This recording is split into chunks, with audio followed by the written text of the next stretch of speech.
Fani Willis having a bad day. The Georgia Court of Appeals going to be accepting that appeal, which means this whole case probably on hold, probably dead moving forward. We got several things to go through here. We're going to go through the story. I've got the very short order pulled up from the Court of Appeals. Trump's defense attorney, Steve Sadow, is responding. And then we'll go through some clips because Nathan Wade has been out talking to the media. Many people admitting that he lied back in Judge McAfee's courtroom. And so let's take a look at everything that's going on. Phil Holloway will walk us through what happens next in Georgia, but let's start at the beginning. The big news: Georgia Court of Appeals agrees to consider the removal appeal. As we remember, we covered it at length here. Big hearing for disqualifying Fani Willis. Fani Willis ultimately squeaked on through. Judge McAfee says, well, it's not enough to meet this standard of disqualification, and he said it was a first impression in their jurisdiction in Georgia, so he didn't really know what the standard was, and she didn't know what the standard was, so he just let her stay. Now, he did say there was an odor of mendacity, and in our opinion, we watched as Fani lied, as Terrence Bradley lied, as Nathan Wade lied. They all lied multiple times to cover this up. So Trump's defense, of course, appealed this, and now the order comes down. Georgia Court of Appeals on Wednesday decided to hear an appeal of judge's ruling about keeping Fani on the case. The decision almost certainly means a significant delay of a trial here for Trump. 14 co-defendants, because this is a big one, right? If Fani is disqualified, the idea is that this whole case might be tainted from the very beginning. Justice started from their perverted relationship at the beginning when they met at the judicial conference, and then let this whole thing blossom until it led to an indictment that Nathan Wade was being paid to prosecute. So it would necessarily justify a review of the entire thing. So it would cause a major delay. And if she's disqualified, then it might go to another DA who decides they're not going to take the case. So she stays on the case, but while it was pending and we were going through the hearing, right, a lot of everything else was stayed because it's fatal to the case. If Fani is a problem, the whole case could be a problem. So you can't just sort of set Fani aside and continue on with the case. It means everything has to come to a stop. It's unclear how long the Court of Appeals will take to decide the issue, but they are not known for moving swiftly. There's no way this case gets to trial this year, said Andrew Fleischman, who is closely working on this case. He's an Atlanta defense attorney, and he's a good follow on X. Says, I would expect the appeals court to issue its opinion sometime next year.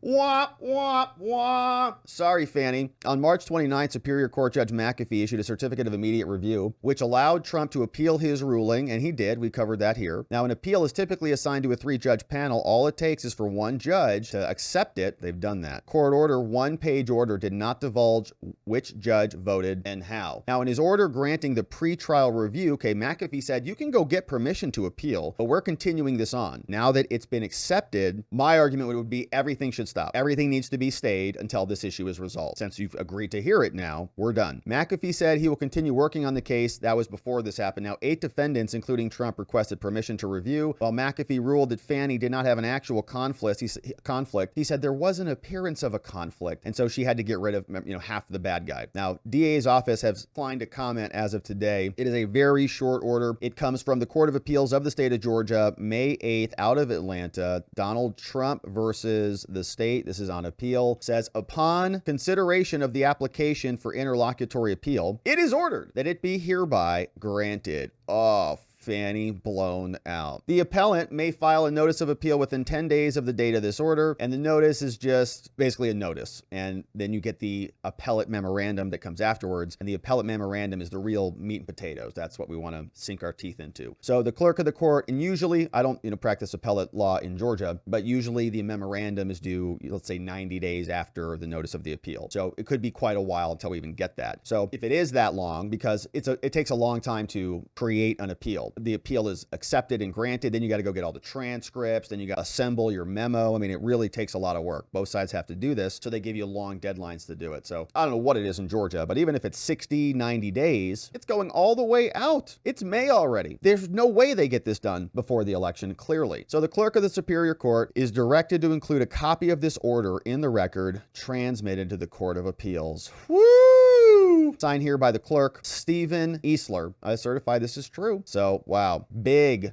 big problem for Fani. It does not mean Fani Willis has been disqualified or that Fani Willis is out. It just means that they're going to hear the appeal of McAfee's decision. So they're going to say, whether McAfee's decision right or wrong. And I think it was clearly wrong. I mean, what happened in there was an absolute travesty of justice for either side. It doesn't matter what side you're on. If you have prosecutors who are the DAs, the highest prosecutors, right, the people you're supposed to have the most faith in executing justice, they're literally committing perjury in open court. It's crazy how that is not an actual conflict, how that does not justify disqualifying Fani, just as a matter of protecting the integrity of the institution, is beyond me. But the Court of Appeals will handle it, and ultimately what this means practically is this will be delayed big time. So we have to think about the trial settings that we have been debating. We already know that we'll cover in a different segment is that Judge Cannon has vacated the May 20th trial date in Florida and set a bunch of other dates that we'll review in that segment are going to make that trial very unlikely to happen in 2024. Very unlikely. So this was their next best. This is also now going to be gone. They have the J6 case, which is their remaining hope, and that might be dealt with on appeal or by order of the Supreme Court. Once SCOTUS comes back down and says, yeah, there's probably some presidential immunity. How much, to what extent, to what scope, we don't really know yet, but they'll issue an order. Now, unless they settle the case, unless SCOTUS comes back out and says, hey, we're just ready to settle this, here's our interpretation. This is the standard, and this is how we're applying the Trump case to the standard. Like, they might do that analysis or might not. They might send this back down to the district level court and say, you need to do an evidentiary hearing on this. You need to dig into this to decide whether there is immunity or not. So then it goes back down to Chutkan. Then they have this evidentiary hearing. That's a month later. Then all of this time that has elapsed between the stay, once this went up on appeal, until that comes back down to Chutkan's courtroom, is all now counted. Trump gets that same amount of time, right? So it was all accumulating, so he gets to stack it on the other end. The likelihood that that case goes to trial is also low. And let's say there is an evidentiary hearing. It goes back to Chutkan. She makes a ruling. Trump says, I'm appealing that. You misapplied the standard. Okay, so now we're going up to the Court of Appeals because you misapplied the standard and you found incorrectly based upon the evidence that was presented. So we have another appeal based on the evidentiary hearing. So that case is also on life support. If the Florida case is definitely gone, which it probably is looking like that, and this case is also definitely gone, and you might see Chutkan really try to accelerate what's happening in her courtroom and squeeze this thing in, like October. I'm not kidding. Big day, because this was the other state attack vector, and the state attack vectors are a little bit more problematic, as we've seen. We see how things go with Angeron areola borealis, the NIP. We see how things go with Juan Mercan, the con, and it's kind of bedlam at the state level. So big day. I think Fani Willis is going to be very upset about this. We'll see if she says anything about it. But Steve Sadow, of course, Trump's attorney, we know who he is. We covered him at length here. He says the GA, Georgia Court of Appeals, has granted President Trump's application for interlocutory appeal from the trial court's order refusing to disqualify County DA Fani Willis. He says Trump argued that Willis engaged in forensic misconduct, and the court said, don't do it again. And so yesterday, Willis had a religious endorser stand right behind her to say to the media that President Trump uses his resources of hell and that he is saturated with evil. So thanks, Judge McAfee. Well done. Great job, brother. So you have now enabled this. You've encouraged it. And of course, we have some of that exchange here because Fani Willis was out. This is an excerpt from Fox 5 Atlanta there. They're giving us a breakdown on what happened. So this was from downtown Atlanta. Remember, Fani came out, and part of her forensic misconduct, her prosecutorial misconduct, was sitting there or standing there in church lecturing her congregation about how she is being unfairly targeted and how there's racists on the defense team because they targeted a black man. We say, wait, it's weird. She said, well, you didn't target my white prosecutor, my white male prosecutor, or my white female prosecutor. And we said, because you weren't sleeping with them. Hello. And she said that there were racists out there and that she was fighting on behalf of God, right? And that was part of the debate. So what does Fani do? She does it again. I don't care how many times they threaten me. I will gladly leave this place knowing that I did God's work. All right. Fulton County District Attorney Fani Willis got the blessings of a handful of church leaders on the steps of Big Bethel AME on Auburn Avenue. They likened her work to that of the late civil rights icon, John Lewis. There's one person that I know who's gotten into some good trouble. All right. It's Fani Willis. Yes, sir. Your name will go down in the annals history, both in heaven and on earth. In the middle of her historic indictment of former President Trump for allegedly conspiring to subvert the results of the 2020 election, she's also running her own re-election campaign. She didn't comment on Special Prosecutor Nathan Wade's new interview Monday, but she did slam a Republican-led state Senate committee investigating any use of tax dollars during their relationship. The chairman promised a subpoena to make her testify. First of all, I don't even think they have the authority to subpoena me, but they need to learn the law. Fulton Commission Chair Rob Pitts appeared under subpoena on Friday. I asked DA Willis if she'd go on her own accord. So will you appear, yes or no?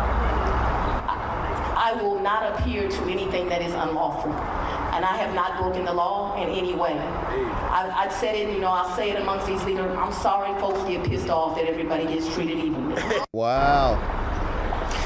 And guys, just a little while ago, I actually spoke to the Republican chairman of that committee. He again reaffirmed that he believes that he has the right to subpoena her, and if she doesn't show up, she could be held in contempt of court. Meanwhile, the primary for this race is coming up just about... Why would she be held in contempt? Doesn't she run Georgia? Seems like she runs Georgia. I think she's kind of in charge. What does she care? All right, so this is the exchange now. Nathan Wade came out and he gave an interview, and I don't know why he did this other than he thinks he's untouchable. Well, basically because he is. Question is he going to lose his bar license for lying? No, of course not. Georgia is not going to care. Senate's probably going to run into a bunch of stone walls, and we'll see if Fani ultimately gets subpoenaed. But this guy's not even going to lose business, honestly. A bunch of people there who are on his side of the aisle who will say that he is the victim of a right-wing attack. They'll pay more for him. He'll say, I survived, I am a defender. I defended myself against an onslaught of right-wingers or whatever. And he'll charge double. He'll charge double, okay, because he's now a survivor and all this stuff. Basically, no repercussions at all. Why not go out there and testify and have an interview? Same dude who basically texted his kids, hey, sorry, son, you're dead to me now. Your mom divorced me. Get money from her. And hey, sorry, daughter, you're stuck in Spain. Have a nice life. Take care of yourself, right? The same guy who also then lied in court, made up a bunch of stuff, basically, in my opinion, threatened his friend Bradley and a bunch of other people to shift their stories. He's so untouchable. He now goes on ABC and has a conversation that sounds like this.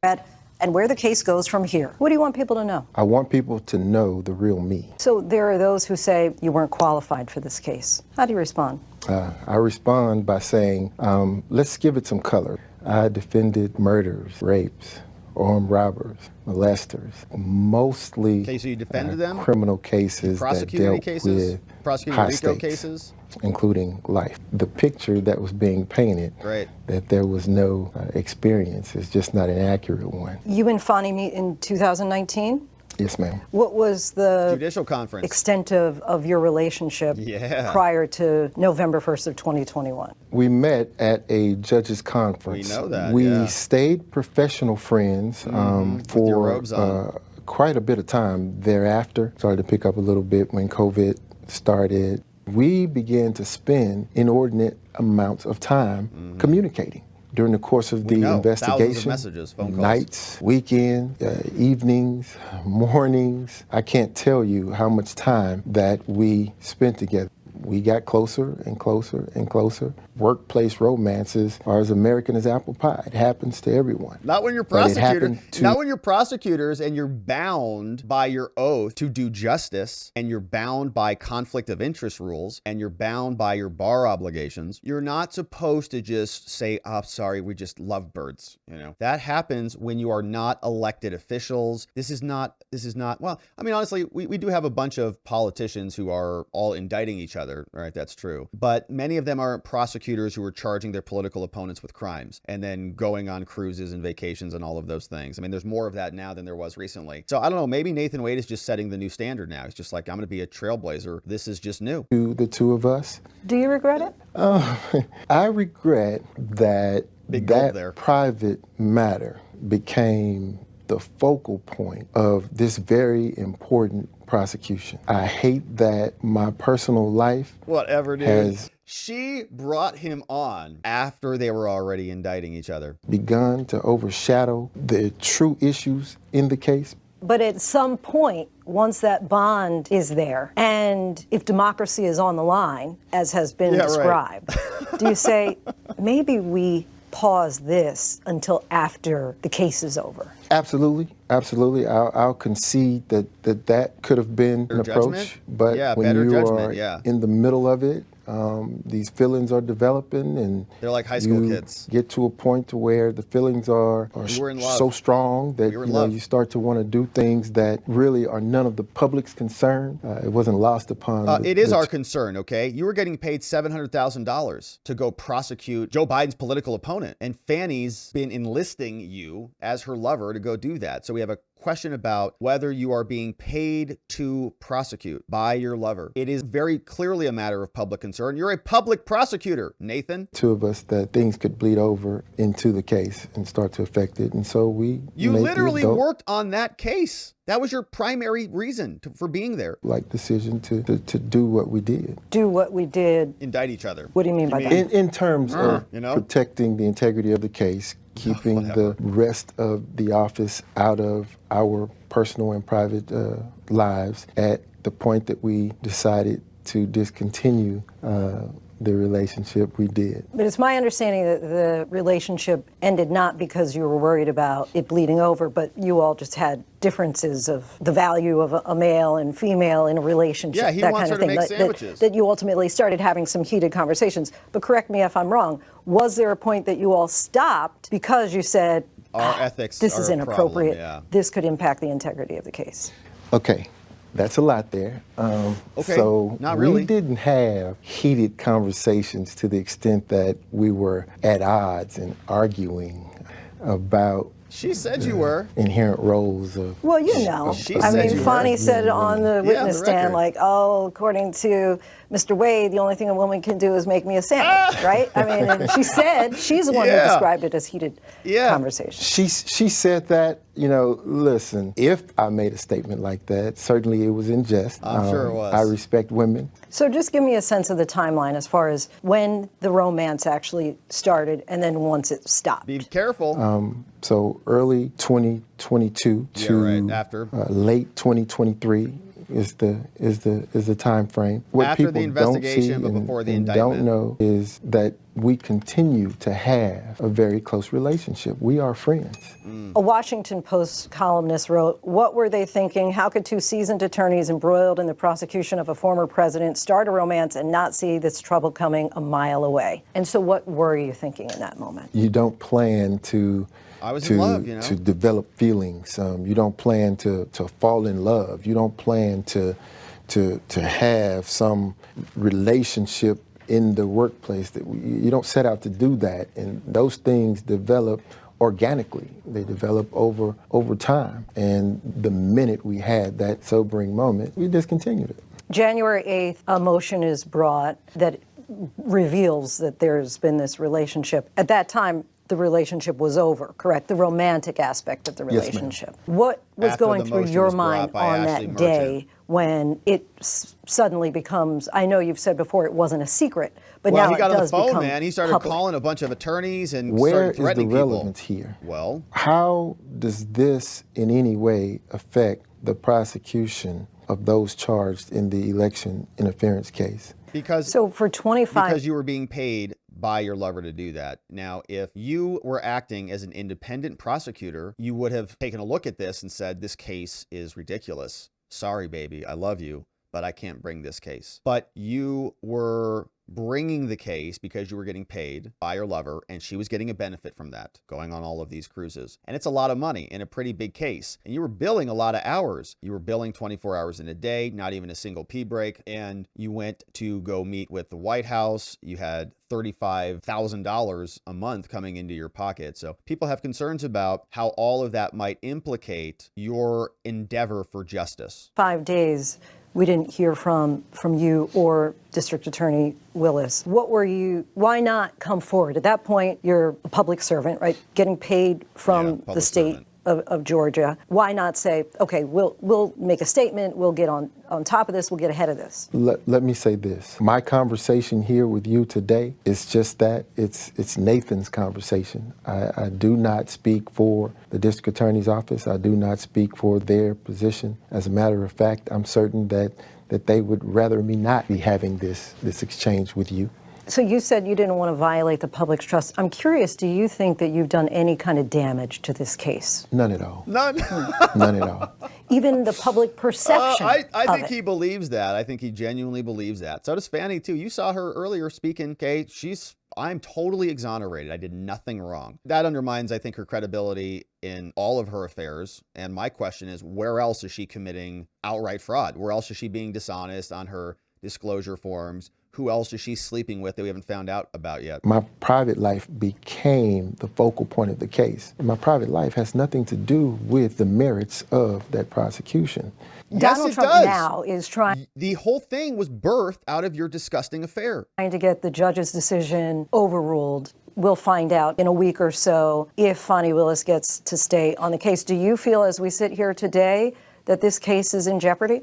Because that issue is before the Court of Appeals currently, my goal is to protect the integrity of the process. I don't want to say anything that's going to jeopardize. Then you shouldn't have given an interview. You know, Nathan Wade does not feel that the case is in any way in jeopardy. So you didn't realize when you took the case, well, your life was really... He just got proven wrong on that. The Court of Appeals says, we're actually going to look at this because there is something here. Going to be under a microscope. Wrong on that. I did not realize that my life would be in danger. The microscope, I don't have a problem with. You're just like the rest of us on the outside looking in. I'm curious if you think that Donald Trump will be convicted. I believe and stand behind every bit of the work that was done while I was the special prosecutor on the case. I wonder if he took notes this time. I believe that there's going to be that day of reckoning where a Fulton County jury there in Fulton County, Georgia, would have to make that decision. What do you think is the greatest misconception about you? Issue surrounding my divorce. It's a difficult thing to watch. Did you not tell your kids that you're cutting them off? To hear, watch and listen to your life play out before the American public. Did your lover not threaten your ex-wife? Ultimately, as we sit here today, do you feel you've done anything wrong? No. Oh, wow. I don't feel as though I've done anything wrong. No, of course not, I feel like I have been, I guess, in my silence, I've been treated a bit unfairly, a bit harshly. What's next for you? Wild. Wow. Get back to practice, probably write a book. I love the dynamics of the courtroom. I might run for office. But I'm also a people person. I enjoy people.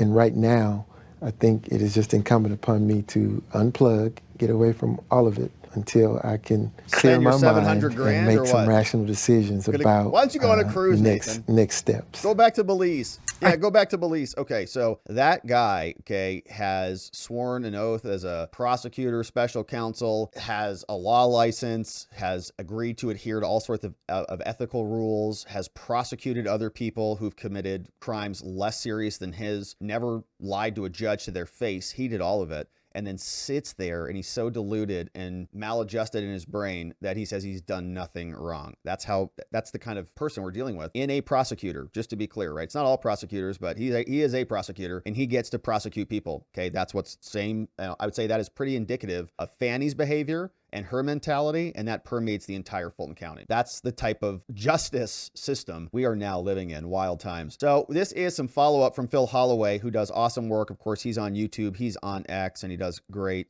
analysis, and he is from Georgia, and he posted this. He, of course, sharing the order with everybody, but he's also saying here, what happens next in Georgia? He says, all right, next comes briefing by the parties to be followed by oral argument sometime this summer, right? So we'll get the notice of appeal, then we'll get the briefs, the appellate memos, those will go in. Then we'll get oral arguments. So sometime this summer. Then we're going to be having this heard by a 3-judge panel. So 2 votes would be needed to reverse the trial court. And whatever the Court of Appeals rules on can be appealed by the losing party. And so boom, this case is effectively dead in the water for a while. And I think that is probably also inclusive of all of the other filings. Remember, we've been kind of watching some activity now because we didn't know that this was going to be accepted on appeal. But now that it has, I think everything else has to stop, right? Judge McAfee can't just say, well, we're going to continue to work through discovery and we'll also deal with that issue and that issue. No, because if Fani goes, the whole case might go. You might have a fatal flaw in the whole matter. So big day. Fani Willis has to just be terribly upset because her corruption has led her here. And Nathan Wade also, maybe he'll say we're being victimized by the Court of Appeals as well. So of course, we're going to be here continuing to cover this, my friends. Thank you for subscribing wherever it is you're watching this, and we'll look forward to seeing you on the next one.